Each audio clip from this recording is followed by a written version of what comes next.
9 April 2019।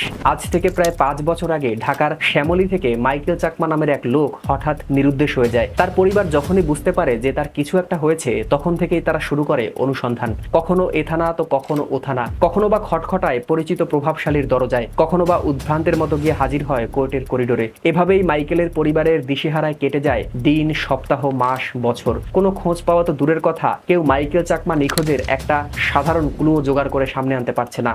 এরকম ভাবে একসময় দৈনন্দিন ব্যস্ততায় শোক কিছুটা হালকা হয়, তবে এ শোক একেবারে নিঃশেষ হবার নয়। একটা জলজান্ত মানুষ এরকম নিরুদ্দেশ হয়ে যাওয়ার ঘটনা কোন পরিবারই বা ভুলতে পারে? এর মধ্যে মাইকেলের বৃদ্ধ পিতা শোকের পাথর চাপা যন্ত্রণা নিয়ে পৃথিবী থেকে বিদায় নেন। কেটে যায় আরো কিছুদিন। মাইকেলের পরিবার ততদিনে ধরেই নিয়েছে যে মানুষটা বুঝি আর পৃথিবীতে নেই। পরিবার নিরুপায় হয়ে ধর্মীয় নিয়মে আয়োজন করে মাইকেলের শেষ অন্ত্যেষ্টিক্রিয়ার। এরপর কেটে যায় আরো কিছু বছর। দৈনন্দিন জীবনে আরো ব্যস্ত হয়ে পড়তে হয় মাইকেলের পরিবারকে। 5ই আগস্ট 2024 ছাত্র জনতার অভ্যুত্থানের মুখে পদত্যাগ করে দেশ ছাড়তে বাধ্য হন তৎকালীন প্রধানমন্ত্রী শেখ হাসিনা। দেশের সবকিছু তারপরে এলোমেলো হয়ে যায়। মুখ থুবড়ে পড়ে দেশের আইন শৃঙ্খলা রক্ষা বাহিনী। তার পরের দিন অর্থাৎ 6ই আগস্টের ঘটনা। চট্টগ্রামের একটি রাস্তায় চোখ বাঁধা অবস্থায় দেখা যায় একজন লোককে।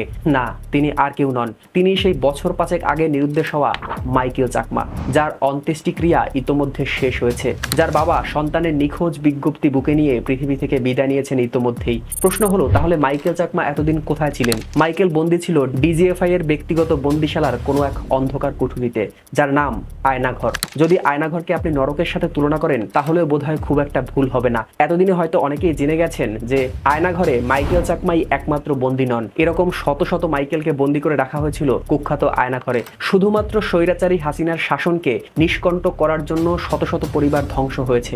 আয়নাঘরে কারা ছিল তা নির্দিষ্ট করে বলার দরকার নেই, কারণ যারাই এই 15 বছরে স্বৈরাচারী শেখ হাসিনার বিরুদ্ধে কথা বলেছে, পত্রপত্রিকায় বা ফেসবুকে লেখালেখি করেছে, টেলিভিশনে টকশো করেছে, তাদেরই নিয়ে যাওয়া হয়েছে এই আয়নাঘরে। এখন প্রশ্ন হলো, কোথায় এই আয়নাঘর? বাংলাদেশের গোয়েন্দা সংস্থা ডিজিএফআই পরিচালিত গোপন আটক কেন্দ্রের নাম হলো আয়নাঘর বা ডিটেনশন ক্যাম্প। ধারণা করা হয় এখানে কমপক্ষে 16টি কক্ষ রয়েছে, সবগুলোই আলো বাতাসহীন, এবং প্রতিটি কক্ষে রয়েছে অন্তত 30 জন করে বন্দী করে রাখার ব্যবস্থা। 14ই আগস্ট 2022 সালে সুইডেন ভিত্তিক স্বাধীন নিউজ পোর্টাল নেত্র নিউজের একটি অনুসন্ধানী প্রতিবেদনে প্রথম আয়নাঘর সম্পর্কে জানা যায়। ইন্টারেস্টিং ব্যাপার হলো, আমাদের দেশের ইন্টারনাল ব্যাপার বাইরের দেশের কোনো একটা মিডিয়ার মাধ্যমে আমাদের জানতে হয়। মিডিয়া কতটা নিয়ন্ত্রণ করতো স্বৈরাচার সরকার, তা হয়তো আপনি ভালো করে বুঝতে পারছেন এই ব্যাপারটির মাধ্যমে। যাই হোক, নেত্র নিউজের সেই প্রতিবেদনে বলা হয়েছিল আয়নাঘরের অবস্থান ঢাকার সেনানিবাসের মধ্যেই। আবার অনেকে বলছেন যে ডিবি অফিসেও ছিল আয়নাঘরের অবস্থান। আবার অনেকে এও মনে করে থাকেন যে আয়নাঘরের অবস্থান সামরিক গোয়েন্দা সংস্থা ডিজিএফআই এর যে সদর দপ্তর রয়েছে সেই সদর দপ্তরের ঠিক পেছনে। এখান থেকে একটা প্রশ্ন মাথায় আসতে পারে যে আয়নাঘরের সঠিক অবস্থান তাহলে কোথায়? সত্যি কথা বলতে কি, আয়নাঘরের অবস্থান নির্দিষ্ট নয়। হতে পারে আয়নাঘর ঢাকার পাশাপাশি বিভিন্ন জেলায় বা বিভাগীয় শহরগুলোতেও রয়েছে। মূলত যেখানে মাইকেল চাকমার মতো লোকেদের ধরে নিয়ে বিনা বিচারে দিনের পর দিন আটকে রাখা হতো, সেটাকেই বলা হচ্ছে আয়নাঘর। আয়নাঘরের একেবারে সঠিক অবস্থান কেন জানা যাচ্ছে না, সেটার পেছনেও কারণ রয়েছে। বন্দীদের যখনই নিয়ে যাওয়া হতো তখন চোখ হাত পা বেঁধে গাড়িতে উঠিয়ে উচ্চস্বরে গান বাজানো হতো, যাতে তারা আয়নাঘরের সঠিক অবস্থান ডিটেক্ট করতে না পারে। আবার যদি কাউকে ছেড়েও দেওয়া হতো, তখনও তাকে চোখ বেঁধে রাস্তায় বা বিভিন্ন জায়গায় ছেড়ে দেওয়া হতো, যাতে বন্দীরা কিছুতেই বুঝতে না পারে তাদেরকে কোথা থেকে কোথায় নিয়ে যাওয়া হচ্ছে। এবং আয়নাঘরের যে রুমগুলো রয়েছে, সেই রুমগুলোতেও রয়েছে শব্দযুক্ত ফ্যান। সেই রুমের মধ্যে যাতে বাইরের কোনো শব্দ প্রবেশ করতে না পারে, সেজন্যই এই ব্যবস্থা। বাইরের শব্দ প্রবেশ করলে যদি বন্দীরা আয়নাঘরের অবস্থান আঁচ করে ফেলে, কি নির্মম একবার ভাবুন। খাবার, পানি ও শারীরিক নির্যাতনের পাশাপাশি আয়নাঘরের অন্যতম বিভীষিকা হলো মানসিক নির্যাতন। এখানে বন্দীদের সবসময় মৃত্যুর ভয় সহ এমন মানসিক উদ্বেগ দেয়া হতো যে বন্দীদের জীবন মৃত হয়ে পড়ে থাকতে হতো একটি অন্ধকার কক্ষে। কখনো কারো কারো কাছে বেঁচে থাকার চাইতে মৃত্যুকেই বেশি প্রশান্তির বলে মনে হতো। অনেকে আয়নাঘরের অত্যাচার সহ্য করতে না পেরে আয়নাঘরেই মারা গেছেন। পরে গোপনে সে লাশ সরিয়ে গুম করে দেওয়ারও অভিযোগ রয়েছে। এ তো গেল আওয়ামী শাসন আমলে আয়নাঘরের গল্প। তাহলে বিএনপির আমলে হাওয়া ভবনের গল্প কতটা ভয়ঙ্কর?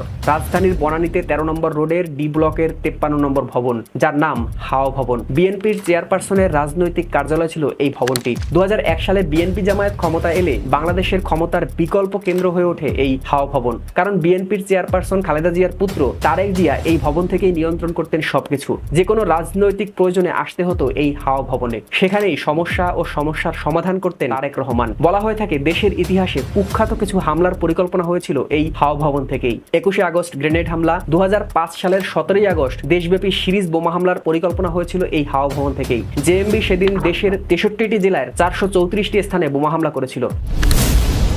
ভারতের বিচ্ছিন্নতাবাদী গোষ্ঠী উলফাকে 10 ট্রাক অস্ত্র সহায়তার যে পরিকল্পনা সেটাও করা হয়েছিল এই হাওয়া ভবন থেকেই। তাছাড়া বিদ্যুৎ খাতের বিশাল দুর্নীতির অভিযোগ রয়েছে তারেক রহমানের বিরুদ্ধে, যার পরিকল্পনা করা হয়েছিল এই হাওয়া ভবন থেকেই। তবে এটা সত্য যে আয়নাঘরের মতো এই হাওয়া ভবনে কাউকে নির্মমভাবে নির্যাতন বা বন্দী করে রাখার মতো কোনো অভিযোগ পাওয়া যায়নি। বর্তমানে হাওয়া ভবনের কোনো অস্তিত্ব নেই। আওয়ামী লীগ ক্ষমতায় আসার পর 2011 সালে হাওয়া ভবন ভেঙে সেখানে এজোরা নামের একটি 9 তলা আবাসিক ভবন নির্মাণ করা হয়েছে, যা বিভিন্ন বিদেশি কোম্পানিকে এবং দূতাবাসকে ভাড়া হিসেবে দেওয়া হয়েছে। সাবেক মার্কিন রাষ্ট্রদূত জেমস এফ মর্টিয়ারি বলেছেন, সরকারি ক্রয় কার্যক্রম এবং নিয়োগের ক্ষেত্রে ঘুষ নেওয়ার জন্য তারেক রহমান বাংলাদেশ সরকারের দুর্নীতি এবং সহিংসতার প্রতীক। অনেকেই বলতে পারেন যে এগুলো সব মিথ্যা অভিযোগ, যে মামলাগুলো হয়েছে সেগুলো সব মিথ্যা মামলা। আমার প্রিয় একজন রাজনীতিবিদ তিনিও এই একই কথা বলেছেন। কিন্তু সত্যিকার অর্থে রাজনৈতিক কৌশল হিসেবে তিনি ব্যাপারটি যতই গোপন করার চেষ্টা করুক না কেন, একজন সাধারণ মানুষ হিসেবে এত ইনফরমেশন জানার পর আমি বলতেই পারি যে 2001 সাল থেকে 2006 এই 5 বছর বিএনপির এবং 2009 থেকে 2024 এই 15 বছরে আওয়ামী লীগের পরিচর্যায় দেশের বুকে বেড়ে ওঠা দুটি রাজনৈতিক বিস্ফোরণ নাম হলো হাওয়া ভবন এবং আয়নাঘর। যদিও দুইটা এক জিনিস না, কিন্তু হাওয়া ভবন এবং আয়নাঘরের ফান্ডামেন্টাল যে কনসেপ্ট সেটা কিন্তু একই, অর্থাৎ ক্ষমতার অপব্যবহার করা। আওয়ামী লীগ তার দলীয় সাঙ্গপাঙ্গদের নিয়ে রাষ্ট্রীয় প্রশাসনের পিঠে ভর করে গড়ে তুলেছে আয়নাঘর। সেখানে কাউকে জবাবদিহি করতে হয়নি একমাত্র শেখ হাসিনা ব্যতীত। আয়নাঘর এবং হাওয়া ভবনের ব্যাপারে এসব বিষয় জানার পর আরো একটা বিষয় সামনে আসে, সেটা হলো আয়নাঘরের অস্তিত্ব আছে এটা যেমন সত্য, তেমনি এখন পর্যন্ত এর অবস্থান নিশ্চিত করা সম্ভব হয়নি এটাও সত্য। অন্যদিকে হাওয়া ভবনের কার্যক্রম, অস্তিত্ব বা অবস্থান ছিল সবার জানা। যাই হোক, যতদিন পর্যন্ত আমাদের দেশে এসব বিস্ফোরা কালে কালে গড়ে উঠবে ততদিন দেশের আসল উন্নয়ন একদমই অসম্ভব। আপনাদের কাছে কি মনে হয় তা জানাতে পারেন কমেন্ট বক্সে। দেখা হবে নতুন ভিডিওতে। সে পর্যন্ত ভালো থাকুন, সুস্থ থাকুন এবং কিউরিয়াস অমিতের সাথে থাকুন।